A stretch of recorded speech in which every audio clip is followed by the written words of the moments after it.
विद्यार्थियों, इस हिंदी कक्षा में आपका स्वागत है। आज हम बाल महाभारत के अंतर्गत पाठ 2 भीष्म प्रतिज्ञा पढ़ेंगे। इससे पहले मैं आपसे आग्रह करूं कि आप हमारे इस channel doctor science educational and motivational class को सब्सक्राइब कीजिए, लाइक कीजिए और शेयर कीजिए।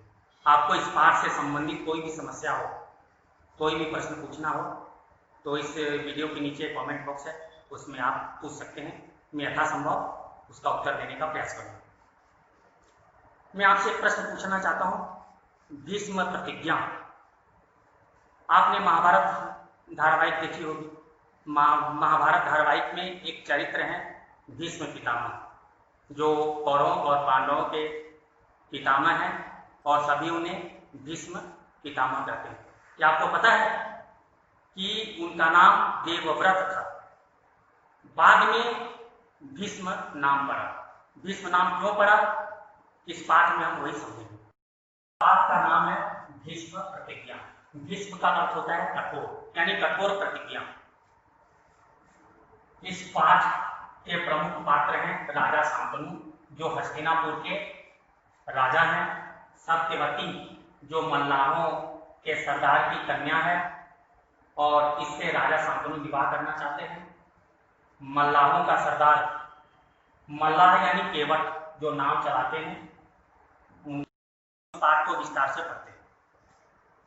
तेजस्वी पुत्र को पाकर राजा प्रफुल्लित मन से नगर को लौटे। तेजस्वी यानी जिसमें तेज हो, प्रफुल्लित मतलब आनंदित। राजा शांतनु को गंगा से पुत्र की प्राप्ति हुई। यह तेजस्वी पुत्र था और ऐसे पुत्र को पाकर राजा शांतनु अत्यधिक प्रसन्न हुए। वे पुत्र को लेकर नगर यानी हस्तिनापुर लौटे और उन्होंने देवव्रत को राजकुमार के पद पर सुशोभित कर दिया, यानी राजकुमार बना दिया। 4 वर्ष बीत गए। एक दिन राजा शांतनु यमुना तट की ओर घूमने गए तो वहां अप्सरा से सुंदर एक तरुणी खड़ी दिखाई दी। तरुणी का नाम सत्यवती था। 4 वर्ष बीत गए। इस प्रकार राजा शांतनु यमुना तट पर घूमने के लिए गए, भ्रमण यानी घूमने के लिए। वहां उन्होंने एक तरुणी को देखा। तरुणी यानी युवती, अविवाहिता, और उस तरुणी का नाम सत्यवती था। गंगा की वियोग के कारण राजा के मन में जो विराग छाया हुआ था, वह इस तरुणी को देखते ही विलीन हो गया। विराग यानी संसार के प्रति विरक्त भाव, जो गंगा के वियोग के कारण राजा शांतनु के मन में था। वे संसार से विरक्त से थे, लेकिन इस सुंदर युवती को देखकर उनका यह विराग समाप्त हो गया। विलीन यानी समाप्त हो जाना, दूर हो जाना, खो जाना। उस सुंदरी को अपनी पत्नी बनाने की इच्छा उनके मन में बलवती हो उठी और उन्होंने सत्यवती से प्रेम याचना की। सत्यवती बोली, मेरे पिता मल्लाहों के सरदार हैं, पहले उनकी अनुमति ले लीजिए। मल्लाह यानी जो नाव चलाते हैं, तो उनके सरदार, मुखिया सत्यवती के पिता। तो सत्यवती ने कहा कि पहले मेरे पिता से अनुमति ले लीजिए। अनुमति मतलब आज्ञा, फिर मैं आपकी पत्नी बनने को तैयार हूं, फिर मैं आपकी पत्नी बन जाऊंगा। राजा शांतनु ने जब अपनी इच्छा उन पर प्रकट की तो केवट राज ने कहा, आपको मुझे एक वचन देना हो। राजा शांतनु केवट राज के पास पहुंचे और सत्यवती से विवाह की प्रार्थना की।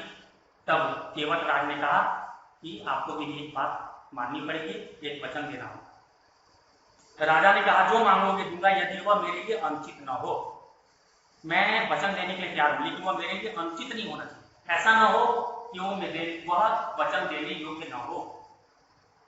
केवट राज बोले, आपके बाद हस्तिनापुर के राज सिंहासन पर मेरी लड़की का पुत्र बैठेगा।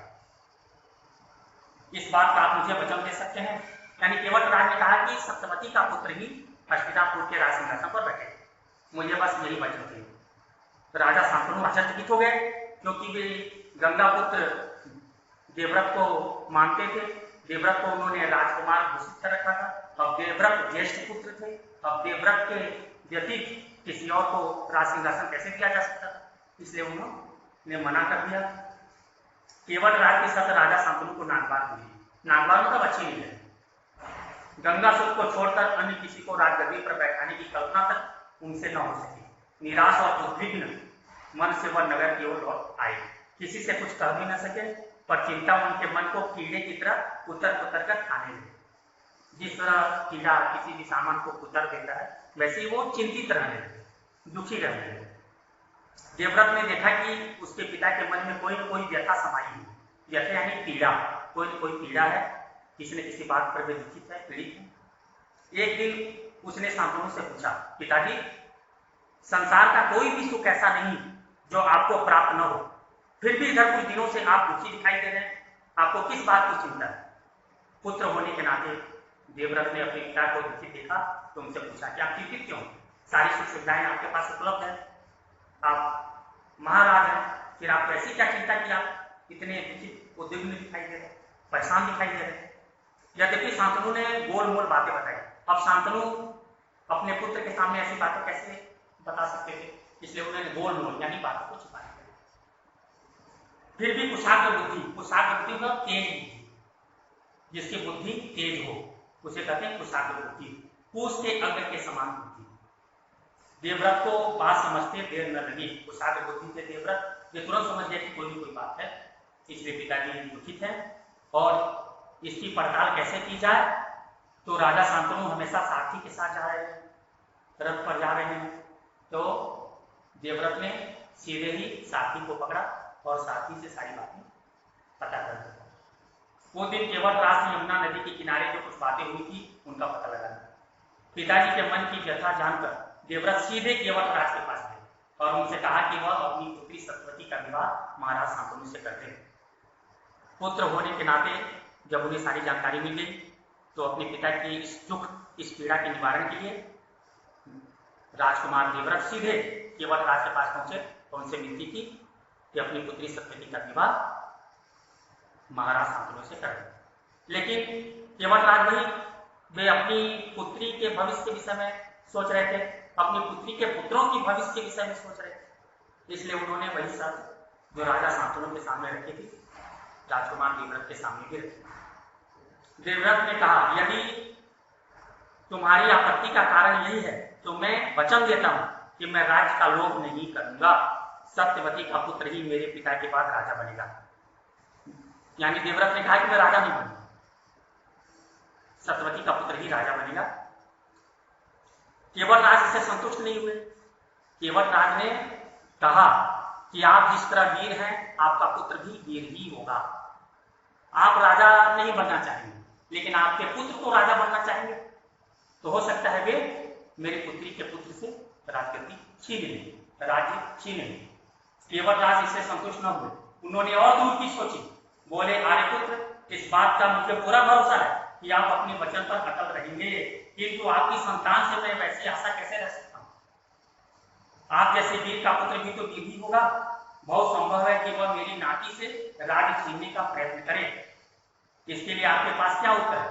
मैंने आप क्या उत्तर दे सकते हैं? आपका पुत्र मेरी नाती से राज्य छीन सकता है, इसका कोई उत्तर है आपके पास? तो राजकुमार देवव्रत इसका क्या उत्तर दे सकते हैं, क्योंकि ये तो भविष्य की बात थी। तो इसका बस यही एक उत्तर हो सकता था कि वे अपने भविष्य का बलिदान कर दें। केवट राज का प्रश्न अप्रत्याशित था। अप्रत्याशित मतलब अचानक, तुरंत पूछा गया, सोचने का भी समय नहीं मिला देवव्रत। उसे संतुष्ट करने का यही अर्थ हो सकता था कि देवव्रत अपने भविष्य का भी बलिदान कर दे, किंतु पितृभक्त देवव्रत इससे जरा भी विचलित नहीं हुए, जरा भी डिगे नहीं। गंभीर स्वर में उन्होंने कहा, मैं जीवन भर विवाह नहीं करूंगा, आजन्म ब्रह्मचारी रहूंगा, मेरे संतान ही न होगी।